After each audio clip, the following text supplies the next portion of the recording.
So we're back at CheckEngineBros, and today we have a bit of a different plan. You want to explain what your plan is? Well, the plan is, it's not really a modification or an upgrade. It's actually, I'm planning to do something that probably nobody ever did, and nobody ever will do, and they shouldn't actually, but I'm dumb enough, to try it out. So I have a broken front splitter on my car. See here, it's a small bit, but I just don't like how it looks. Need to fit the mud protection properly here to the bumper as well. So when we take off the front lip, we'll be able to do that before putting it back on. Well, we probably won't be able to put it back on today. The next day, because I'll be painting it completely in gloss black. I have a few plastic pieces of those of the broken bumper, and I have this metal net, so I'm gonna weld it in, basically gonna put the filler on and sand it and spray paint it. And the first job gonna be, there's a bad fitment for the spoiler, as you can see here, it's not fixed properly, so we're gonna take it off, remove double tape, put a new double tape on, and put adhesive in the middle, put it on properly, and we should have pretty nice fitment here. And before we start, I think, because the car is quite dirty, so I think it deserves a good wash. We have some alloy cleaner, Top Gear, shittiest alloy cleaner that you can get, the waste of €5, but I don't have any other, so I'll try to use this one, but don't buy this shit. So why is it the shittiest? It doesn't work. It's just spraying water on your wheels, It might look nice because they have this greenish color, but it's shit, man. Still gonna use it.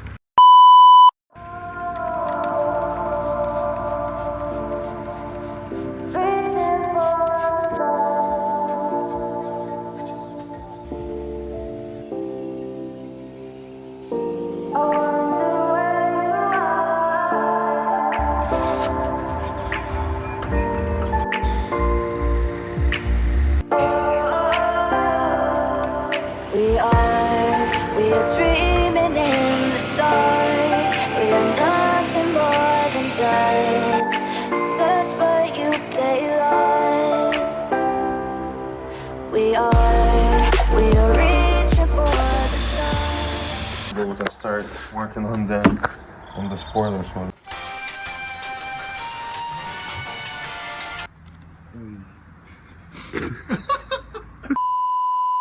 It's exactly planned just like that. Let's clean it up and let's put the new double tape and adhesive and stick it on again.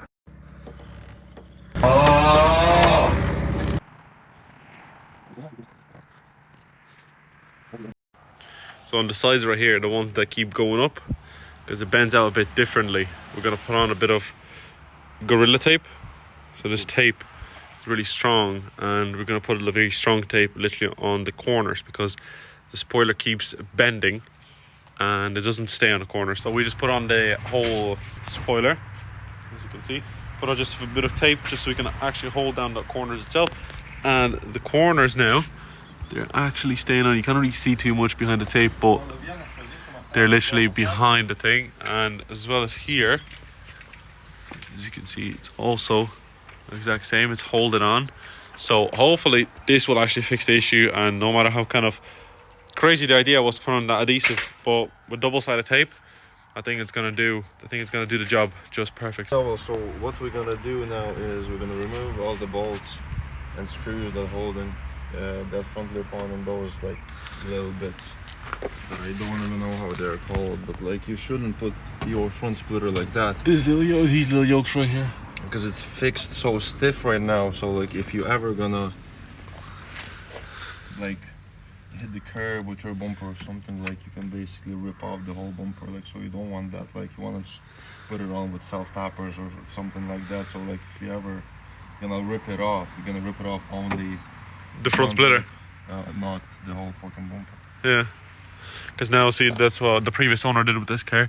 This can be kind of a bad thing, because there's so many of them, so it's fixed in so strong, and you can literally just Lucas said, rip off the whole bumper, which I didn't even know that. But looks like now we're gonna fix the whole thing. You're most likely gonna break it, but if you're really gonna just I don't know, like it's possible like to happen. Now I see it's quite big as well. Like it's not like a little short flip that ends like where your hand is right now. You know what I mean? It's like it's really long. Yeah, it's going all the way in here, like. And there's a lot of protection underneath the car. I won't lie to you again. Yeah, but like this is supposed to be underneath here. I don't know why it's like that. So I need to fix that as well. Yeah. Once the front lip is removed. Jesus, man, the car looks naked right now. So now we have to. This is the bit right now. You can see a bit better. And this is the other end. Fucking let's drill that out as well. There's another hole in there. Let me put it in. So this is actually exactly how Lucas was drilling them out, because them yokes you can't actually even take them out. Yeah, you see, so they were fixed like that. Yeah. So just use your drill bit and get those two.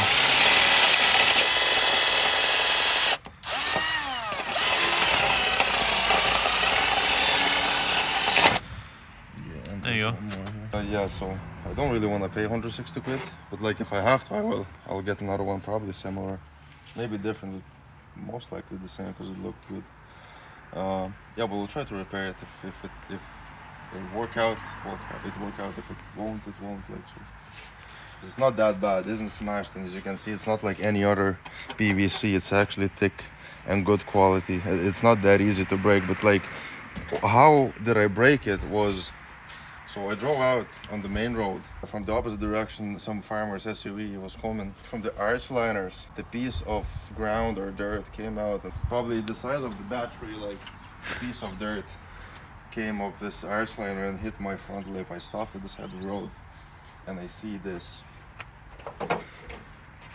huge break on my front splitter. So obviously, first things first, the only thing we had to do was clean the whole splitter, because obviously you don't want to start painting it or do some things to it while it's dirty. And we cleaned the whole thing with some brake cleaner. And afterwards, what we started doing, we started bending out the mesh that we found outside Aldi. And what we have to do with this mesh is we have to bend it out with the shape of the splitter. So what we're doing right now is we're literally bending it out for the exact grooves where it fits in.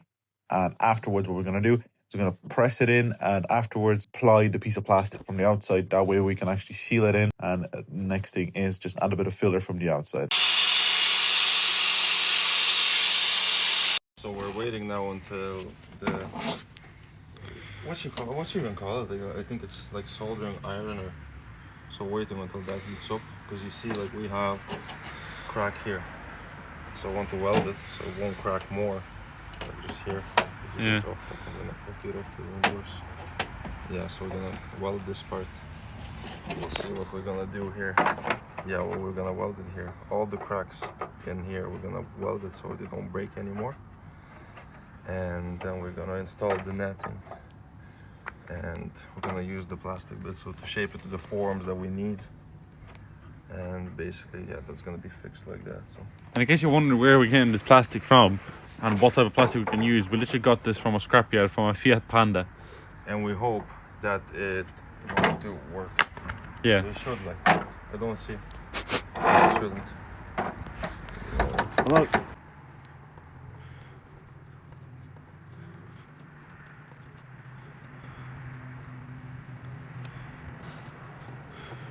so we're basically making a little groove here. So we're making space, and then you put the plastic back in. We're gonna sand it off and put the filler on to even the surface.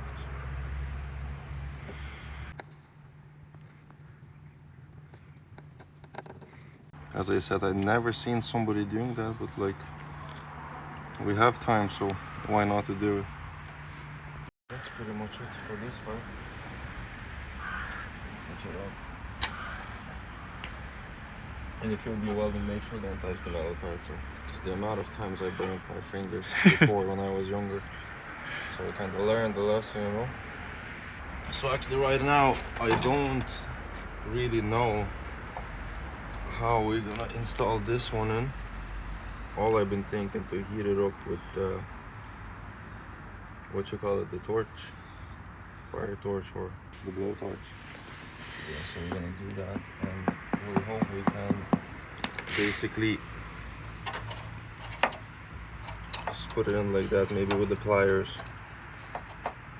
when it's like red hot, and it kind of goes into the groove and it stays on there. That's what we go hoping, basically.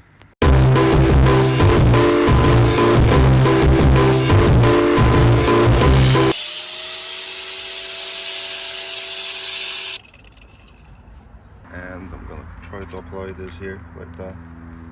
I use the screwdriver like to basically push it in so that it goes into the plastic and stays there.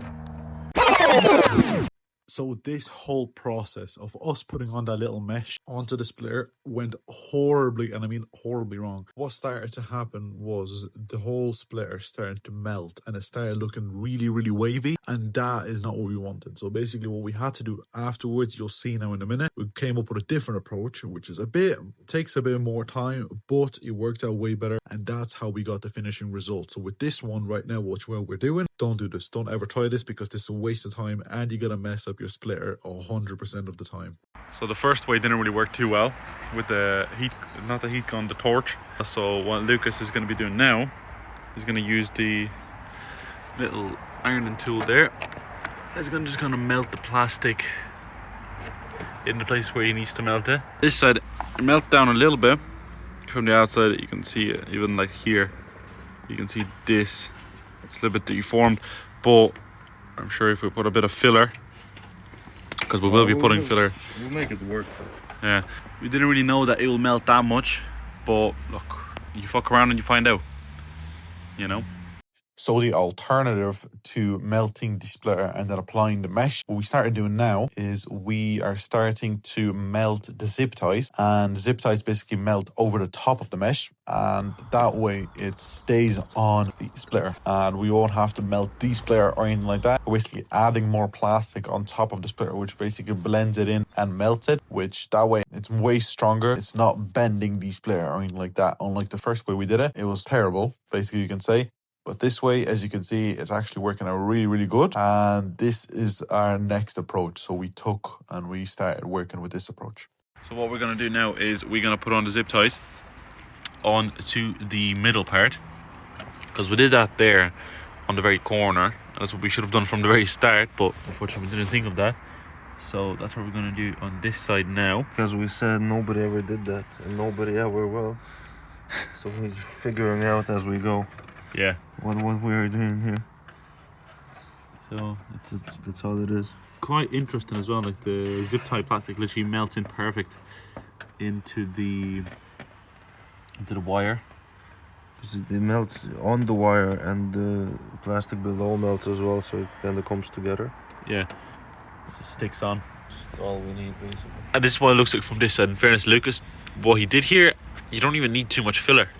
I don't think you need any filler at all. All you have to do is sand it out, because it's literally perfect. Yeah, well, I was thinking to use the filler, but then as we started welding those zip ties into the places, like, filler gonna be good for making it look nice, but I don't think it's gonna add much of the strength to the structure. Yeah. But if, as you see, like, I welded the plastic in the gap, so like I welded the plastic together, so it's way better, and we're gonna lose way less filler as well. So it's kind of win-win situation at this point.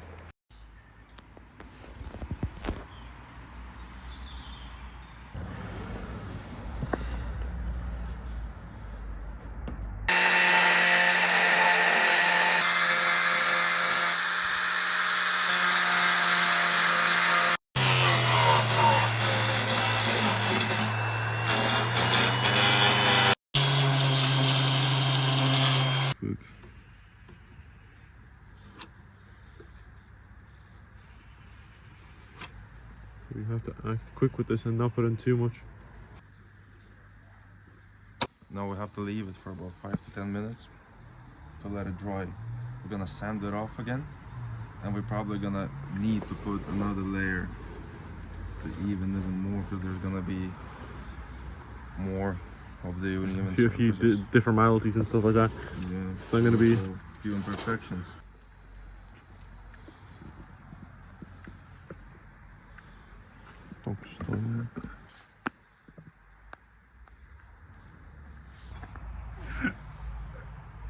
you laughing at?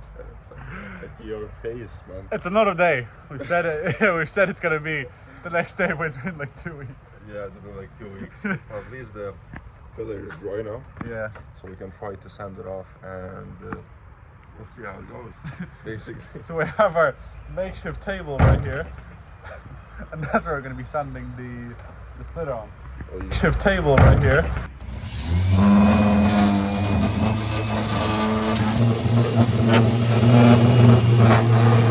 And if somebody are curious, we're using 80 grit to start it off, and we'll see how it goes. And the further we go, kind of the higher we go with the grit there.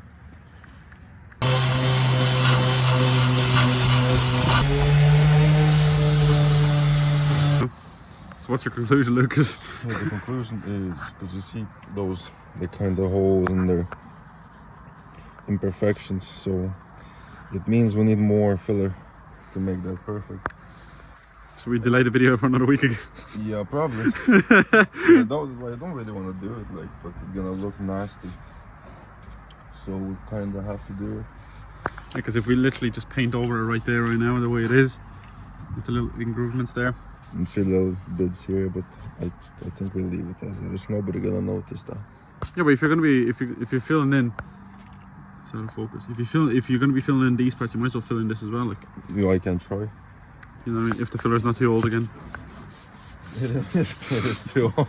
Like, what do you mean it's not too old again?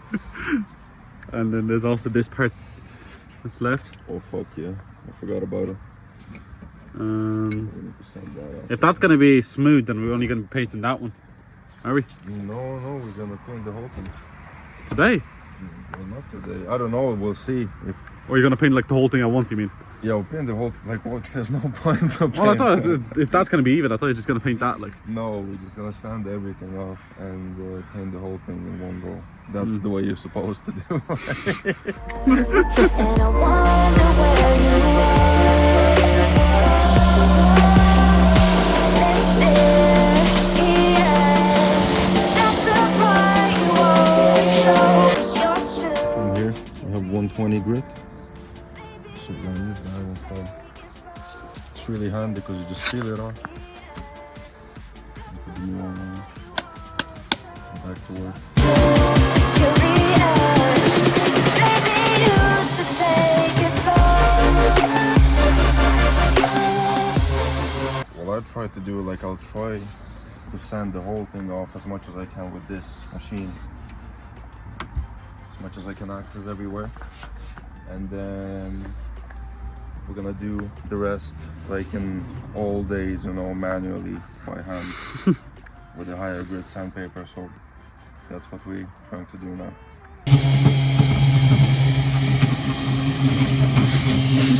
so Lucas now is gonna do the filler again. He's gonna fill up the little gap because we decided to actually fill it in a little bit, because if we wouldn't and then we would paint it, it would stick out even more than it already is. So that's why Lucas right now. That's why I'm trying to open that. Oh yeah.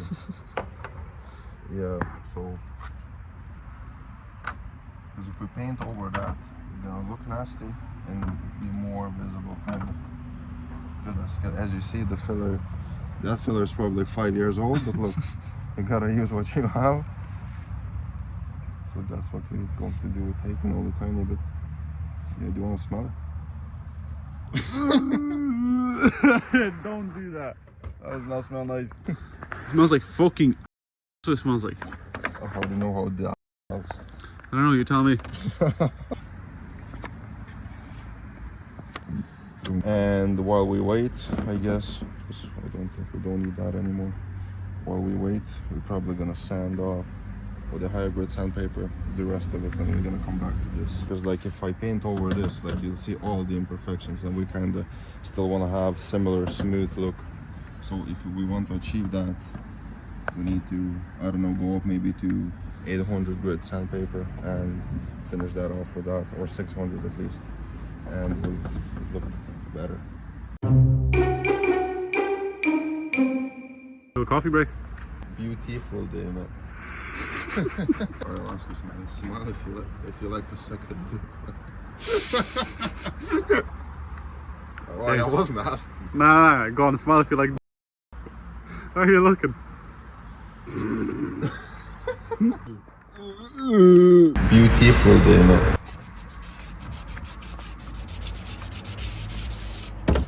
What are you sanding with? By the way, can I ask you that? The sandpaper, man. You sure it's not the pad for that machine, though? Well, the pad is the sandpaper. Beautiful day, man. There's no instructions how you use it. I'm pretty sure there is in the back of the packet. It shows you how to put them on.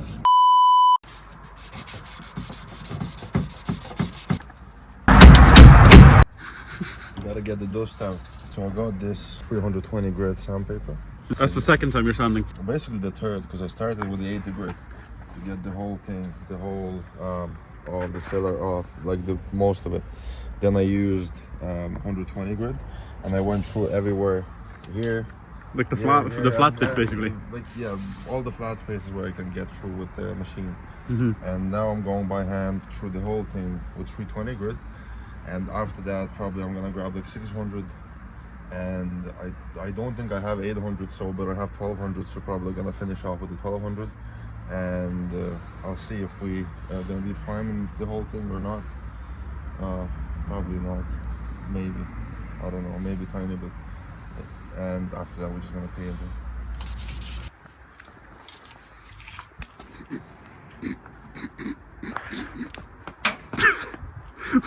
What is going on? No? Yeah, so well, I don't know how much time passed, probably about 20 minutes, and it seems dry enough, so I'm using 120 grit. Basically, we'll sand it off and we'll see if the most of the imperfection is gone. I'll be happy with that, to be honest, and we're gonna go over with the 320 grit, and then I'm gonna sand everything with 600 and 1200, and we're gonna start painting it. A few moments later. That turned out pretty nice, so we sanded the whole thing off. The holes we had here is gone, and the nasty imperfection here is gone as well. So we gonna move on to the higher grade sandpaper, and we're trying to get this done today. 6.5 hours later. So we're moving on the 600 grit. We're gonna sand the whole thing off, degrease it, and on to painting then.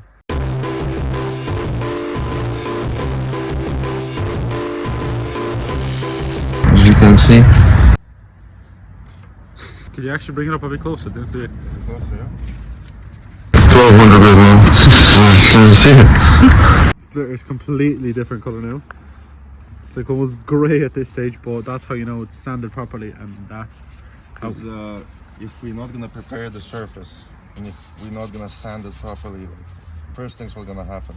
If you're gonna paint on not prepared surface, you're gonna see it, like once you paint it, like you're gonna see all the little scratches and all, like so. And second of all, if you be painting all over the smooth surface, like it was not sanded before, the paint just not gonna stick on it and gonna peel off. So, It looks like a bumper, like someone would be painting like a bumper or something right now. So as you can see, like the color difference. well, what can I say? My brother used to be a panel beater.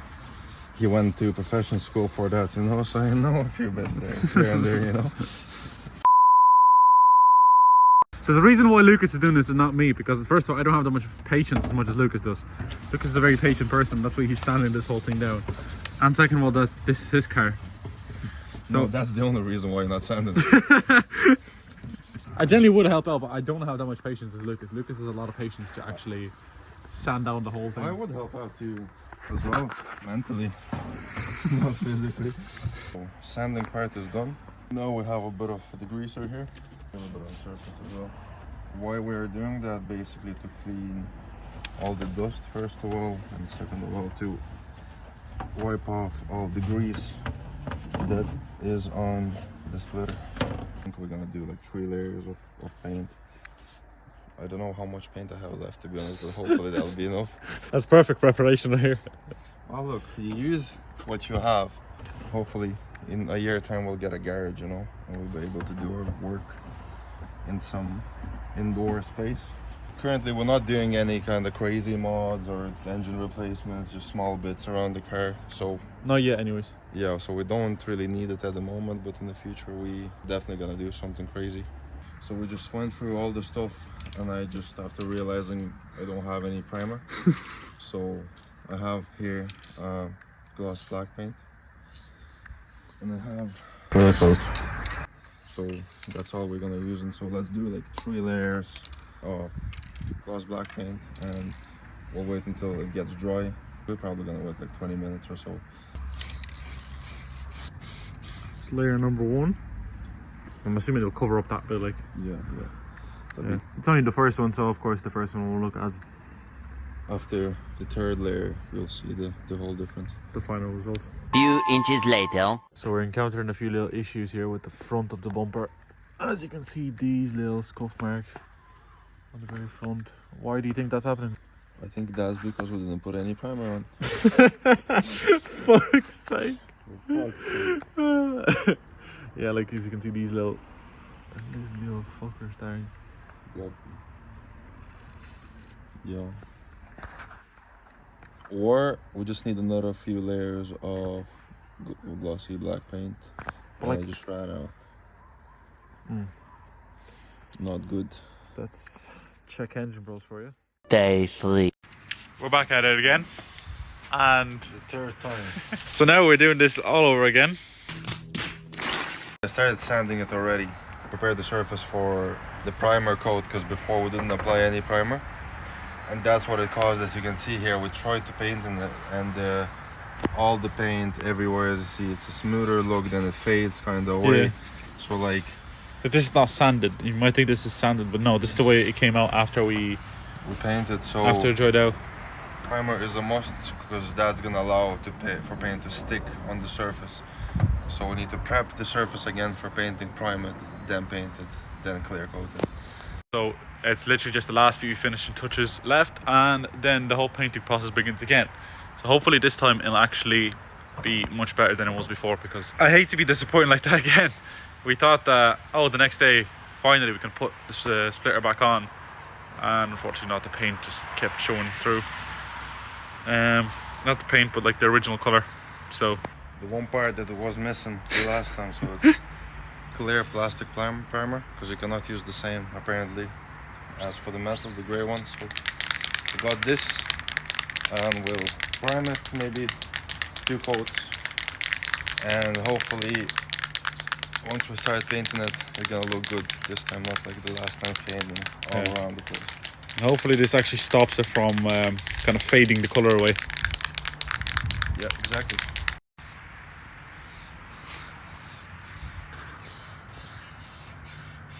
It says that rain starts at 3 o'clock. It's 2 o'clock now. So we kind of basically know. what we need to do, another coat of a primer, probably like 3 coats of paint, and 2-3 coats of clear coat, and bring it in the shed, and that's it. We can leave it for the day. Yeah, so an hour technically should be enough. 6.5 hours later. So Lucas is trying to figure out how long do we have to wait for the clear coat to dry on the splitter. What does it say? Anything interesting? No, so probably we need to wait for like 15 minutes. I have an idea, yeah. What if, you know the way on some of them it says maxed on design, like right there, yeah, to cover up like something here, yeah, just Check Engine Bros. yeah, check engine bros design. Custom made, yeah. As you can see already from the very start, it's already shiny. Casira.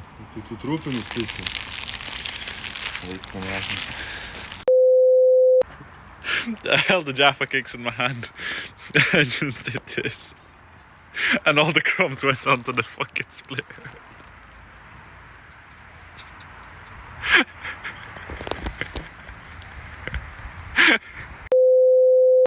Well, even the rain is not going to stop us. Moved into the shed. Covered up a few bits there as well. So we're going to start painting layer number 3. The last layer. The last layer. Day 4. We're back again, and this time now we're actually fitting on the splitter. And because we don't have a garage, we gotta work outside on the rain in the cold. We're not afraid of that, so We have to do what we have to do. So the next mission is to take off these yokes. Yeah, this was previous fitting points, and it's, I don't know, it's steel or aluminum bits that was like put in, installed like in the plastic. So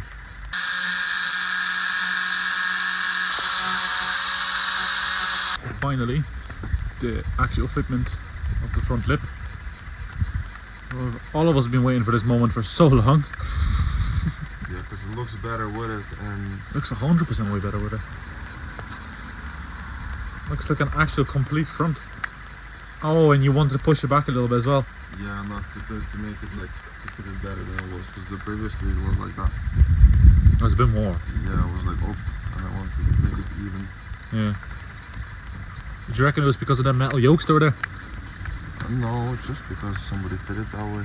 That's all it is. At least we don't have to take off the front bumper like some people did. Looks like we'll have to, as Pierre said, take off the whole bumper. Ain't that right, bossman? After going back and forth for about 20 years, Lucas has decided to finally put on the splitter, and he was happy the way it fits on the front. Few inches later. Finally, we actually have the whole thing on the car already. So as you can see, oh, well, maybe not, but you know, the light is not the best today, but I'll show you what the results look like in the morning anyways. But as you can see, front splitter is on, and the only problem we're having right now, the only problem we had actually was to actually align this little bit. So this little bit did not want to align for some reason to this one. When you twist one end, the other one comes out, but we kind of pushed one end in, screwed it in with a few self-tappers, and then we pushed that in as much as we could, and it looks pretty much the same. The last thing what we wanted is to have the car in the exact same state as when we got the car, because when we got the car the lip was like sticking out like that much. I don't know why the previous owner did something like that, but now it looks way better. It's a little bit tucked in, and that's one of the main things Lucas said at the very start when he got the car. He's like, I want to tuck it in a little bit. And now, as you can see, the only thing we're doing is we're putting in a few longer self-tappers just in here, and just in this bit and in this bit, just because they don't actually, these little short ones we have, they don't reach it. I'm gonna put them in right now, and the next thing is we'll show you the results, what it looks like in the morning.